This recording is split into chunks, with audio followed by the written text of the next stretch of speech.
Welcome again. आज के हम इस वीडियो में करने वाले हैं एचटेट प्रीवियस ईयर पेपर 2020। उसका जो कॉमन सेक्शंस के अंदर 10 नंबर का मैथ्स आता है वो सारे के सारे क्वेश्चंस आज हम इस वीडियो में करने वाले हैं। इससे पहले वाली वीडियो के अंदर हमने 2019 में जो कॉमन मैथ्स आया था 10 नंबर का वो क्वेश्चंस किए थे। उस वीडियो का लिंक आपको डिस्क्रिप्शन बॉक्स में मिल जाएगा। ये सारे के सारे प्रीवियस ईयर पेपर्स आपको एचटेट 2023 में बहुत हेल्पफुल रहेंगे, तो लगातार आप इनको देखते रहिए और समझते रहिए। अगर फिर भी आपको कहीं डाउट आता है तो कमेंट सेक्शन में कमेंट करके पूछ सकते हो। तो आज हम स्टार्ट करते हैं 2020 वाला पेपर। उसका जो फर्स्ट क्वेश्चन है जनरल एप्टीट्यूड कॉमन सेक्शन के अंदर जो 10 नंबर का मैथ आता है। तो फर्स्ट क्वेश्चन है 3 numbers are in the ratio 2:3:4। The sum of their cube is 33,957। Then the numbers are. हमें नंबर्स यहाँ पे फाइंड आउट करने हैं। ठीक है, हमें क्या गिवन है, जो हमारे पास नंबर्स है वो रेशो में गिवन है 2:3:4 और उनका जो क्यूब है सम ऑफ देयर क्यूब वो है 33,957 है। हमें नंबर्स बताने हैं, तो नंबर्स यहाँ पे क्या हो जाएंगे 2x 3x और 4x। अब हमें सम दे रखा है इनके क्यूब्स का। ठीक है, तो क्यूब करते हैं 2x का क्यूब प्लस में 3x का क्यूब प्लस में 4x का क्यूब। इन सभी का सम दे रखा है 33,957। तो यहाँ पे 8x क्यूब, यहाँ पे 27x क्यूब, 64x क्यूब, 33,957। तो यहाँ पे कितना आ गया 35। ठीक है, यानी कि 99x क्यूब इक्वल टू 33,957। तो x क्यूब इसको हम किससे डिवाइड करेंगे 99 से।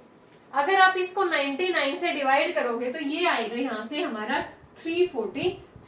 क्या आएगा 343। X cube equal to 343। ये किसका क्यूब होता है 7 का होता है। तो यहाँ पे एक्स की वैल्यू कितनी आ गई 7। लेकिन हमें तो यहाँ पे नंबर्स बताने थे। नंबर्स क्या थे हमारे 2x 3x 4x। एक्स की वैल्यू पुट करेंगे 2 इंटू 7, 3 इंटू में 7, 4 इंटू में 7, 14 21 20। ये 3 नंबर्स आए हैं जिनका सम ऑफ देयर क्यूब्स क्या है 33,957। तो नंबर्स आ गए 14, 21 और 28। कौन सा ऑप्शन राइट है हमारा फर्स्ट वाला। इजी क्वेश्चन था डायरेक्ट कि हमें नंबर्स का रेशियो गिवन था, फिर उनका सम ऑफ देयर क्यूब्स हमें गिवन था, तो क्यूब करके उसको रख दिया हमने 33,957 के। यहाँ से एक्स क्यूब 343 आएगा, इसको आप कैंसिल आउट करोगे तो क्या आएगा ये 343 आएगा। तो x क्या आ गया हमारा यहाँ पे 7, क्योंकि 7 का क्यूब होता है 343। तो नंबर्स आ गए 14 21 28। नेक्स्ट करते हैं second. 12 men take 18 days to complete a job, whereas 12 women in 18 days can complete 3/4 part of the same job। एक जो क्वेश्चन आता है हमेशा जनरल सेक्शन के अंदर वर्क एंड टाइम का जरूर आता है, तो ये आपको बिल्कुल पक्का करना है कि ये क्वेश्चन अगर कहीं से भी आ जाए तो हमें इसको टैकल करना है। ठीक है, 12 मैन 18 डेज के अंदर किसी भी काम को कंप्लीट करते हैं, यानी कि 12 मैन 18 डेज के अंदर कंप्लीट करते हैं। ठीक है, फिर इसने कहा है कि 12 वुमेन इन 18 डेज। 12 वुमेन है वो उसी काम का 3/4 पार्ट कितने दिनों में करते हैं 18 डेज के। ठीक है, इसने ये कहा कि जो 12 मैन है वो 18 डेज के अंदर किसी जॉब को कंप्लीट करते हैं, 12 वुमेन है उसका 3/4 वो 18 डेज में कंप्लीट करते हैं। How many days will 10 man and 8 women together take to complete the same job. यानी कि 10 मैन और 8 वुमेन दोनों मिलके कितने दिनों में करेंगे, यानी कि नंबर ऑफ डेज यहाँ पे हमें फाइंड आउट करने हैं। तो सबसे पहले देखो, एक बार आप इसको भूल जाओ, 3/4 है पार्ट वो 18 डेज में कंप्लीट है। तो यहाँ पे हम 1 बनाएंगे तो 3 के इसे डिवाइड करेंगे तो 1/4 पार्ट ये 6, यानी कि टोटल ये 24 डेज के अंदर क्या होगा ये काम कंप्लीट होगा। और ये 24 डेज के अंदर कौन कर रहे हैं 12 वुमेन कर रही है। 12 वुमेन किसी भी काम को 24 डेज के अंदर कंप्लीट कर रही है। यानी कि जो टोटल वर्क था हमारा टोटल वर्क इसको हम एक्स मान के नहीं करेंगे, यहाँ पे डायरेक्ट करेंगे कि जो उसका 3/4 था वो 18 डेज में हो रहा था, इसका 1/4 यानी कि ये टोटल जो वर्क होगा ये 24 डेज में कंप्लीट होगा। और इसको कर कौन रहे हैं, 12 वोमेन कर रही है। तो इसका एक दिन का काम क्या हो जाएगा, 12 इंटू में 18 ना, 12 मैन 18 डेज के अंदर कर रहे हैं, तो एक दिन में कितना करेंगे, 12 इंटू में 18। ठीक है, एक दिन का यहाँ पे निकाल दिया हमने, यहाँ पे 1 डे 12 इंटू में 24, ये क्या आ गया, ये 12 इंटू में 24 एक दिन का आ गया यहाँ पे वोमेन का। ठीक है, लेकिन अब हमें क्या निकालना था कि total 10 man and 8 women together take to complete the same job, यानी कि दोनों 10 मैन और 8 वोमेन मिलके कितने दिनों में करेंगे। तो यहाँ पे देखो हमने इसको चेंज कर लिया, हमने यहाँ पे देखा कि ये एक दिन का निकाल दिया, यानी कि 12 इंटू में 18 इक्वल टू 12 इंटू में 24। ठीक है, ये तो मैन है और ये क्या है, वोमेन। 12 से 12 कैंसिल आउट हो गया, यहाँ पे 6 से कैंसिल आउट करेंगे, यानी कि 3 मैन इक्वल टू 4 वोमेन। एक मैन आ गया यहाँ पे 4/3 वोमेन के इक्वल। ठीक है, एक मैन किसके इक्वल है, 4/3 ऑफ ए वोमेन। तो यहाँ पे पुट करेंगे 10 इंटू में, ठीक है, एक मैन क्या है 4/3 वोमेन प्लस में 8 वोमेन, यानी कि टोटल हमने वोमेन के अंदर चेंज कर दिया इसको। ठीक है, ये आ गया 40/3 वोमेन प्लस में 8 वोमेन। यहाँ पे कितना आ गया 40 वोमेन प्लस में 24 वोमेन अपॉन में 3, टोटल आ गया 64 वोमेन अपॉन में 3। यानी कि टोटल हमने यहाँ पे वोमेन में ही निकाल दिया इसका आंसर। यानी कि टोटल हमें ये बताना था कि इतने 10 मैन और 8 वोमेन कितने दिनों में काम को करेंगे। ठीक है, तो यहाँ पे हमने इसको पहले किस में चेंज कर दिया, टोटल इसको वोमेन में चेंज कर दिया कि एक मैन किसके इक्वल था, 4/3 वोमेन के इक्वल था। ठीक है, अब हमने इसको कंप्लीट वोमेन में चेंज कर दिया, तो टोटल वर्क भी तो हम वोमेन का ही लेंगे ना। ठीक है, तो ये कितना था 12 इंटू में 24, हमें तो नंबर ऑफ डेज बतानी है। तो इनका टोटल वर्क आ गया, अपॉन में ये टोटल वोमेन 64/3, तो ये 3 ऊपर चला गया यहाँ पे। ठीक है, ये 2 से कैंसिल आउट कर रहे हैं हम,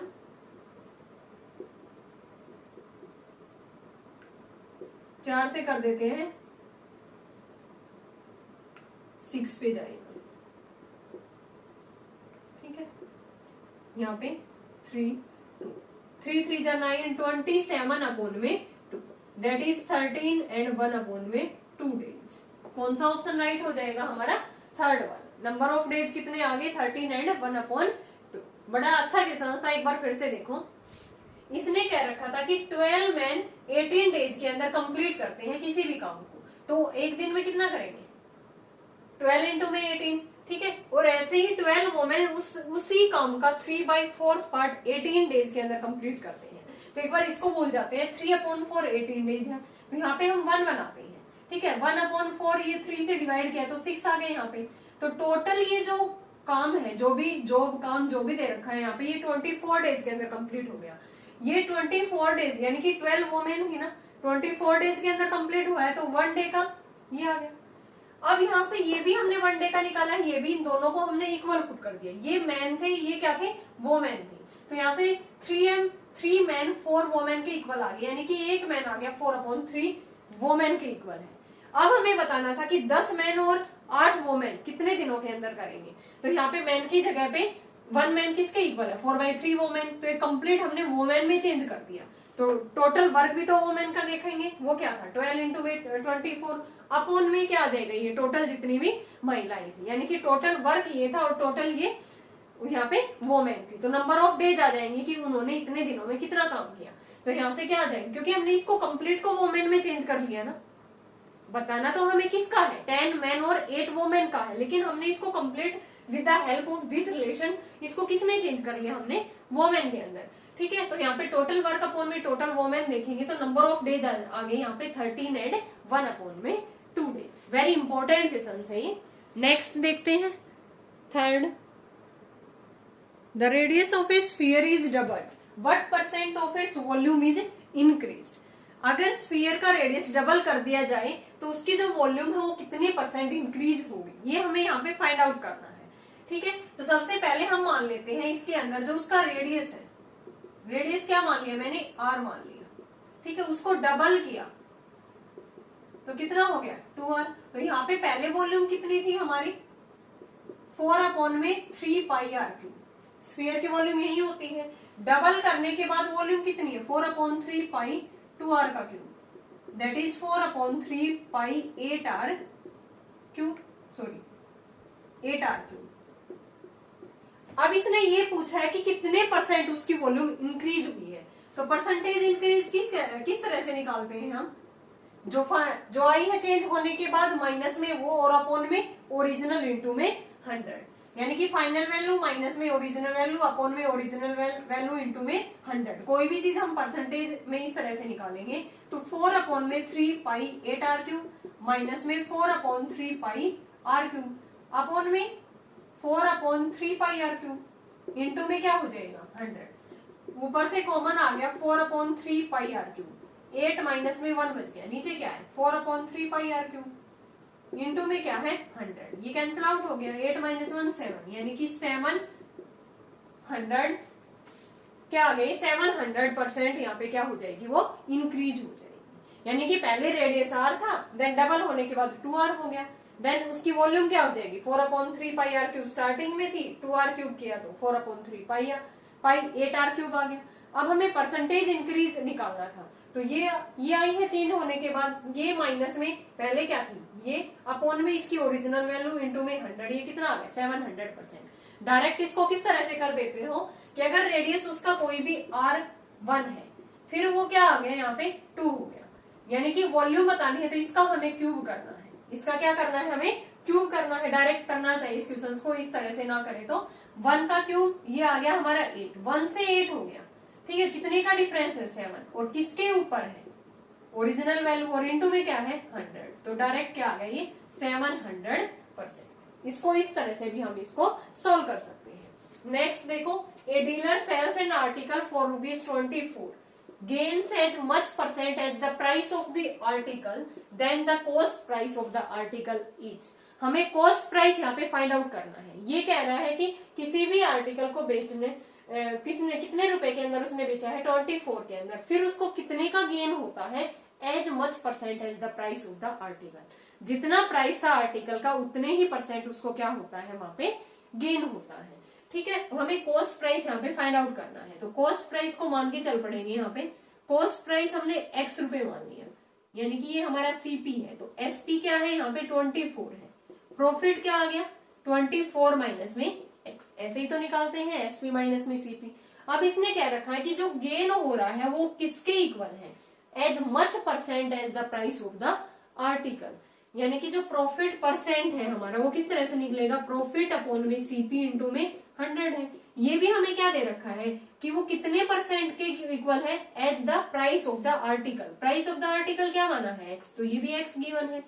P हमने निकाला है यहाँ से 24 माइनस में x, CP क्या है हमारा x इंटू में 100, यहाँ पे x स्क्वायर ये अपॉन में आ जाएगा 100, 24 माइनस में x, यानी कि x square equal to 24 minus x into में 100। सोल्व करेंगे तो 2400 माइनस में 100x, x के अंदर ये क्वाड्रेटिक बन गई, x स्क्वायर प्लस में 100x माइनस 2400 इक्वल टू 0। तो ऐसे कौन से 2 फैक्टर होंगे जिनकी प्रोडक्ट माइनस 2400x स्क्वायर आए और सम क्या आए 100 आए, तो यहाँ पे x स्क्वायर 120x में से अगर 20 जाएगा, 120x में से 20 जाएगा तो 100x बचेगा, मल्टीप्लाई करेंगे तो ये कितना आएगा 2400, मल्टीप्लाई करेंगे तो 2400 माइनस 2400 इक्वल टू 0।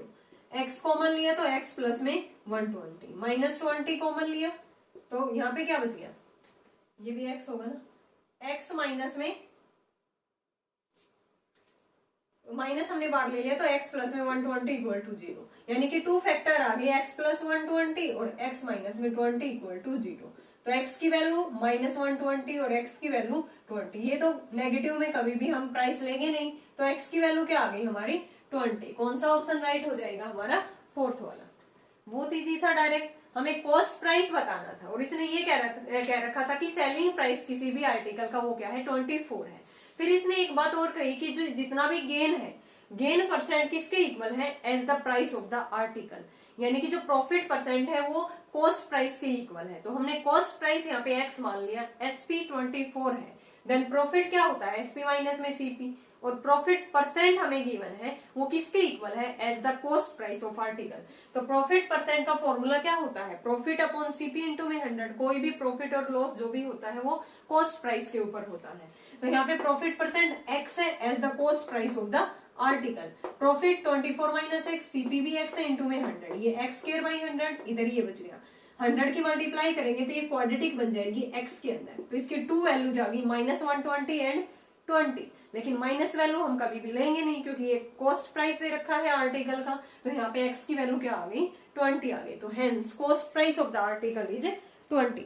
नेक्स्ट करते हैं fifth. In a group of 15 people, 7 read Hindi, 8 read English and 3 read none of these language. How many people read Hindi and English both? हमें ये बताना है कि हिंदी और इंग्लिश पढ़ने वाले ऐसे कितने पीपल होंगे। टोटल हमें 15 पीपल गिवन है। देखो डायरेक्ट हम किस तरह से कर सकते हैं, टोटल पीपल्स यहाँ पे कितने हैं? 15 है। जो एक भी लैंग्वेज नहीं पढ़ रहे वो कितने हैं? 3 है। 3 read none of these language, none of language। तो यहाँ पे पढ़ने वाले क्या कितने हो गए? टोटल 15 थे, 3 तो ऐसे पीपल है जिसमें से एक भी लैंग्वेज नहीं पढ़ते, ना हिंदी पढ़ते ना इंग्लिश पढ़ते। तो यहाँ पे रिमेनिंग कितने बच गए? Remaining people who read Hindi और इंग्लिश, ये दोनों पढ़ते हैं, वो कितने बच गए? टोटल 15 में से 3 गया तो ये 12 बच गए। ठीक है, इसको हम इस तरह से लिखते हैं, यानी कि ना ही वो हिंदी पढ़ते हैं ना ही वो इंग्लिश पढ़ते हैं, तो वो कितने आ गए? 3 है। ठीक है, तो यहाँ पे जो रिमेनिंग पीपल्स यानी कि जो कुछ ना कुछ पढ़ते हैं वो कितने आ गए? यहाँ पे 15 माइनस में 3 कितना आ गया? ये 12 आ गया। अब हमें इसका फॉर्मूला पता है, NOH यूनियन E क्या होता है? NOH हिंदी पढ़ने वाले प्लस में इंग्लिश पढ़ने वाले, जो यहाँ पे जो दोनों लैंग्वेज पढ़ने वाले, भाई तो हमें बताना है कि जो पीपल वो कितने हैं कि जो हिंदी और इंग्लिश दोनों पढ़ते हैं। एंड का मतलब यहाँ पे इंटरसेक्शन होता है। तो ये हमारे पास कितने हैं? 12। हिंदी पढ़ने वाले कितने हैं? यहाँ पे 7 है। इंग्लिश पढ़ने वाले 8 माइनस में H इंटरसेक्शन E। तो ये हमें निकालना है कि जो दोनों लैंग्वेज पढ़ते हैं, ये 15 माइनस में 12 कितना आ गया? 3 आ गया। ठीक है, हम इसको इस तरह से वेन डायग्राम से भी कर सकते हैं। ये हिंदी पढ़ने वाले हैं, ये इंग्लिश पढ़ने वाले हैं। तो हमने देखा कि जो एक भी लैंग्वेज नहीं पढ़ते वो कितने हैं? एक भी लैंग्वेज नहीं पढ़ते वो कितने हैं? यहाँ पे वैसे भी देख लो, यहाँ पे कितना आएगा? दोनों पढ़ने वाले ये जो पोर्शन है हमारा 3 आएगा। टोटल हिंदी कितने पढ़ रहे हैं? 7, तो ये 4 आ जाएगा। ओनली हिंदी पढ़ेंगे जो, और इंग्लिश पढ़ रहे हैं वो टोटल 8 है, तो 3 यहाँ पे आगे इनके इंटरसेक्शन में 5 यहाँ पे। तो अगर आपसे इस क्वेश्चन में ये भी पूछता कि ओनली हिंदी पढ़ने वाले कितने होंगे, तो 4 पीपल होंगे।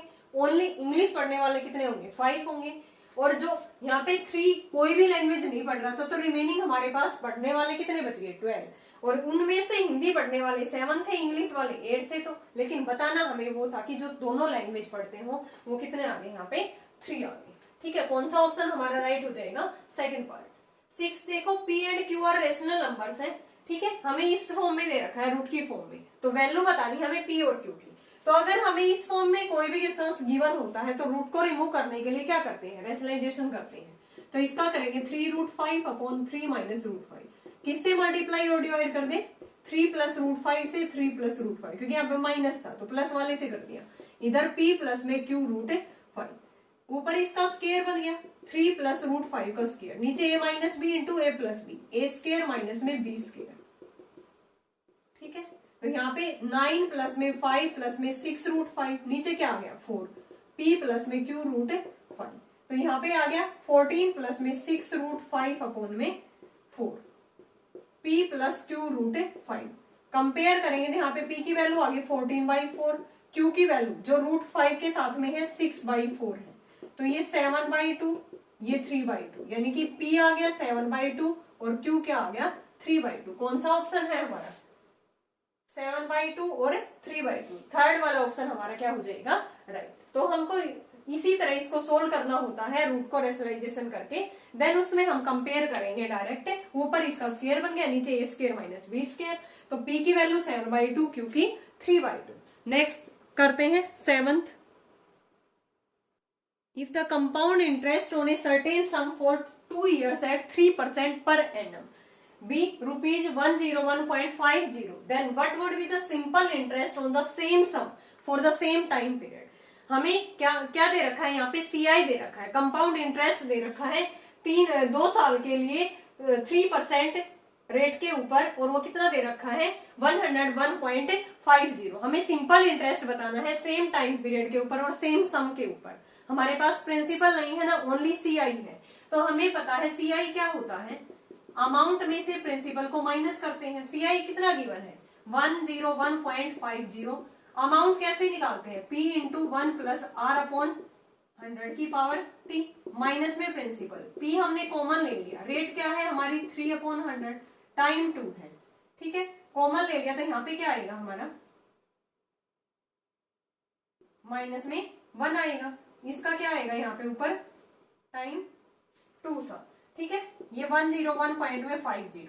तो यहाँ से इसको सोल्व करेंगे, सिंप्लीफाई करेंगे, तो 100 प्लस में 3, 103 अपॉन में 100, इसका स्क्वायर माइनस में 1, ठीक है, सोल्व करेंगे इसको, तो क्या आएगा यहाँ पे P इंटू में, यहाँ पे एलसीएम लेंगे तो इसका नीचे स्क्वायर करेंगे तो 4 जीरो आएंगे, ठीक है, ऊपर 103 का स्क्वायर माइनस में 100 का स्क्वायर, और इधर है 101.50।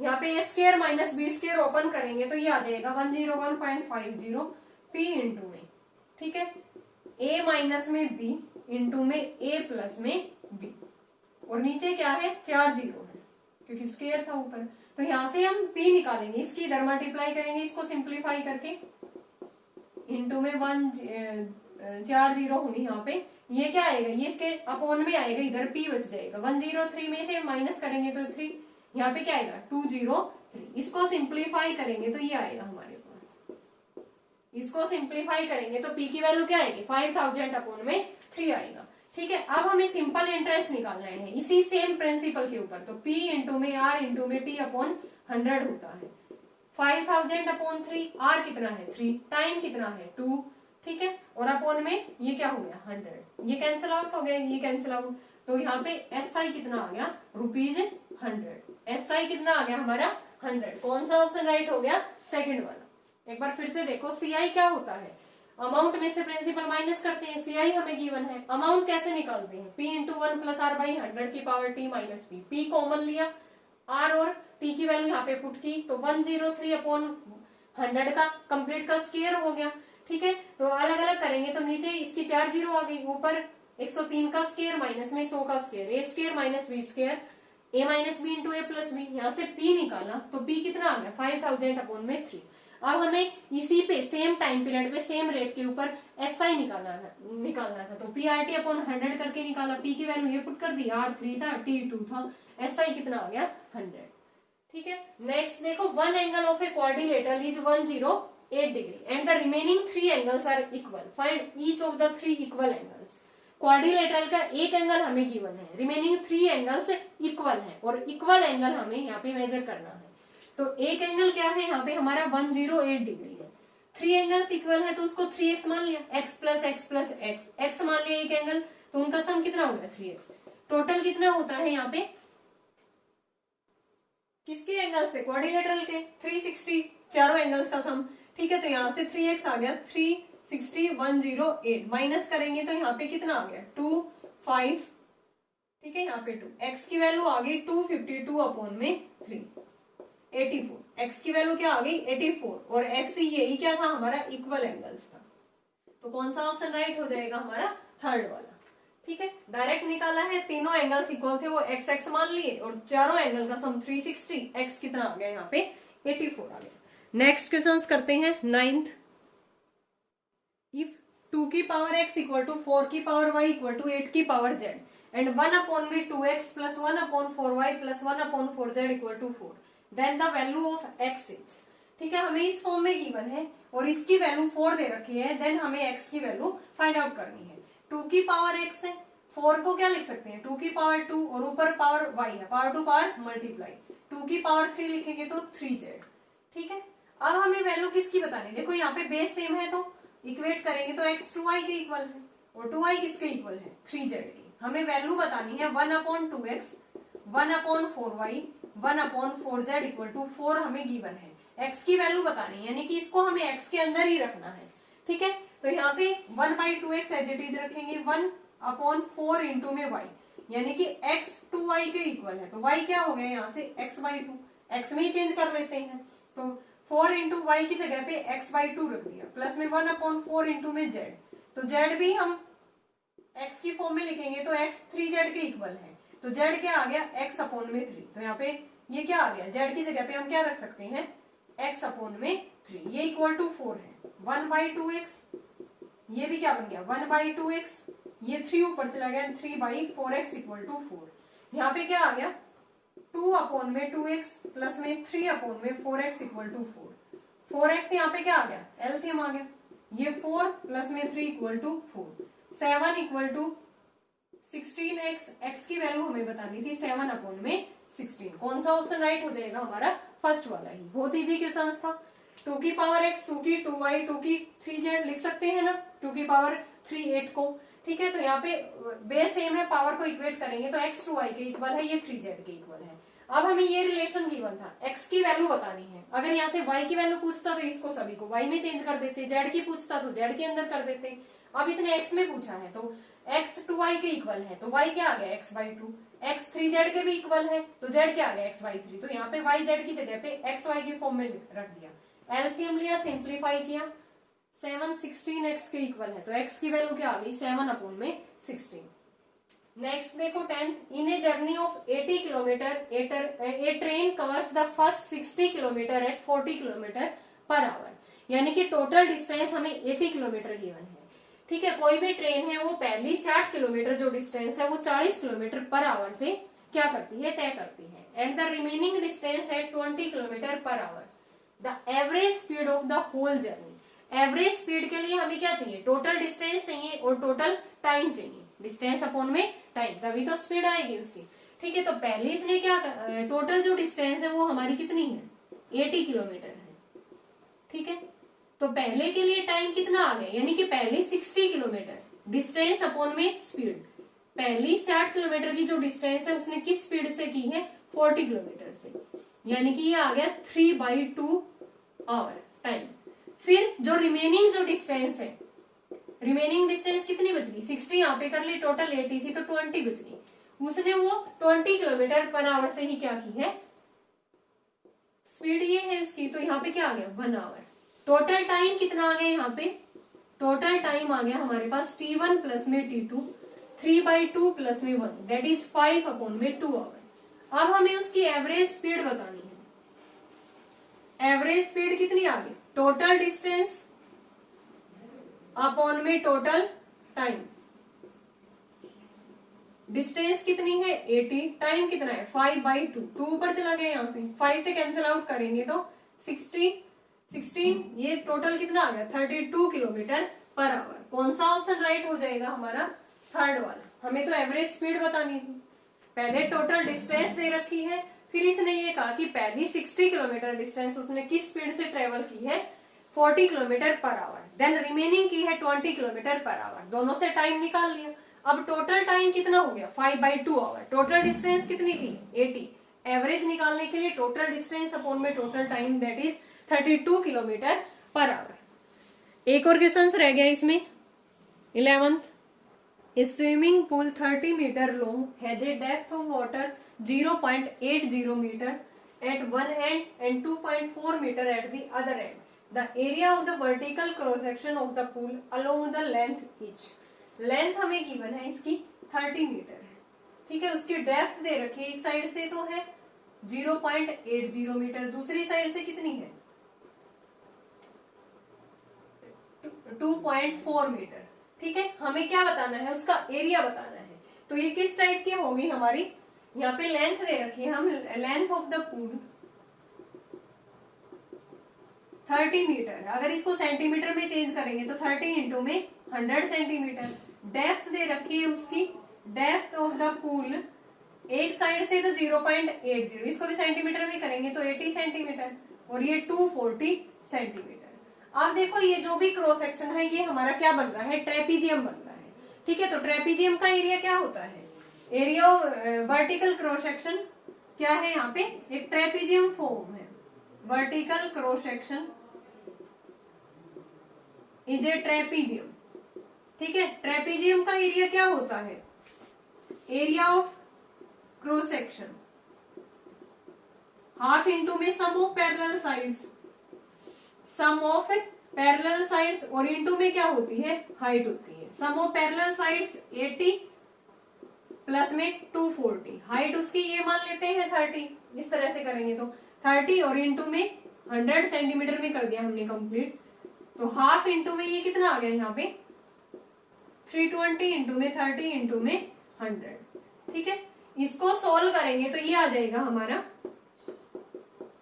480,000 सेंटीमीटर स्क्वायर। इसको हम किस में चेंज करेंगे, मीटर स्क्वायर में, क्योंकि आंसर सारे हमारे मीटर में है। यहाँ पे इसको मीटर में भी छोड़ सकते थे, फिर से चेंज नहीं करना पड़ेगा।